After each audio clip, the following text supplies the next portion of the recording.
Energy and climate are hot topics today in Canada, if you'll forgive the pun.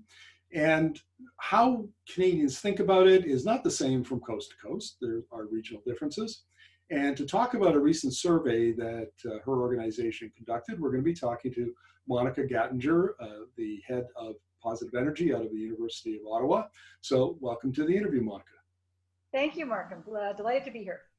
Look, let's start with a quick overview of the survey your organization did.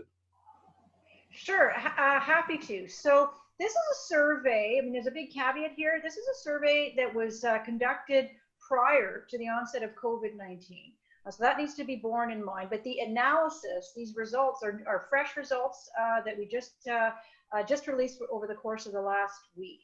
And what we did with this set of results that we've released is to focus in on oil and gas, because it's no secret, oil and gas can be a contentious topic in Canada, particularly the role of oil and gas in Canada's current and future economy. So we asked Canadians a range of different questions around the current importance of oil and gas to Canada's economy, future importance to Canada's economy, and then questions around exports, production, environmental responsibility. And we also asked them about the respective roles of the federal and provincial governments over issues like a national energy vision and climate action.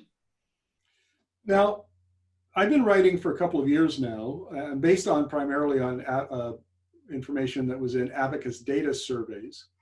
But the data says, and sounds like your survey backs this up, that Canadians are saying if governments impose or require lower emissions and environmentally responsible development of oil and gas, and if they also support the trend towards clean energy, then we approve the further development of oil and gas and the construction of pipelines. It's like a bargain. You do these two things, and then we'll support this other thing. Is that, your survey show the same thing? No, I think that's a great question, Markham. The answer is yes, with a number of nuances there that I would point to. I mean, we started by asking Canadians about their level of agreement with statements around the current importance of oil and gas to Canada's economy, and then the importance of oil and gas to Canada's future economy. And what was really interesting for us is that Canadians overwhelmingly agree that oil and gas is important to Canada's current economy, and then it will also be important to Canada's future economy.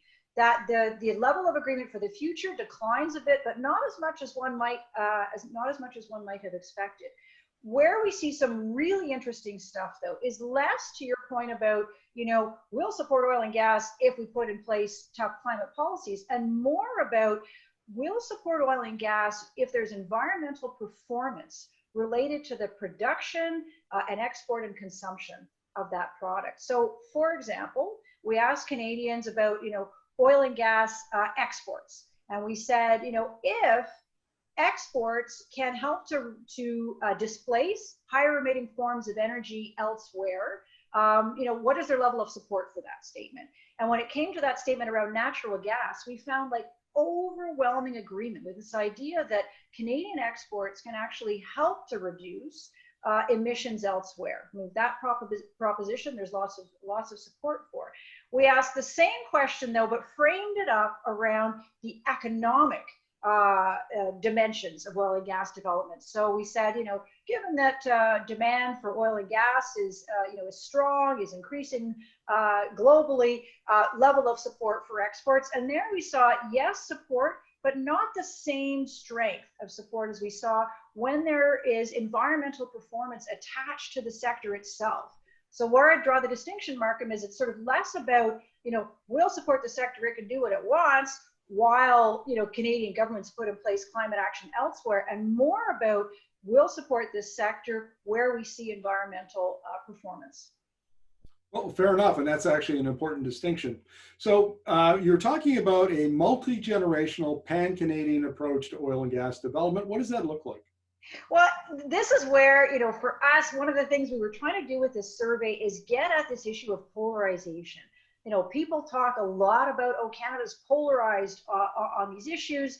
And as a researcher, of course, I want to see the empirical data that actually backs that up. So we've designed this survey in such a way where we are able to distinguish between what we call polarized opinion, which is where, people's opinions on topics are really on either end of a spectrum. They don't just agree or disagree on something, they do so strongly, versus what we call fragmented opinions, where, yeah, people disagree, but they're not, their opinions aren't hardened and crystallized on either end of a spectrum. There's more room there for them to change their opinions. There's more room there for them to compromise. And a couple of things that came out of the survey that to us that are really, I think, encouraging about the possibility of developing, a positive path forward for energy and climate in Canada.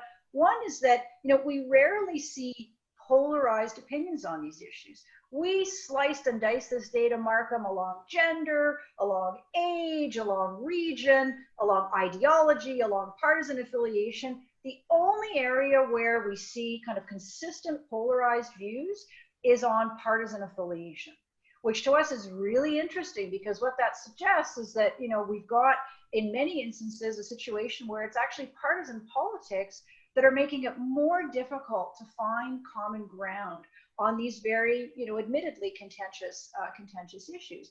But our data point to that, there's far less polarized opinion across age, across gender, even across region. Where we see polarized opinion emerging on region is actually relatively rare.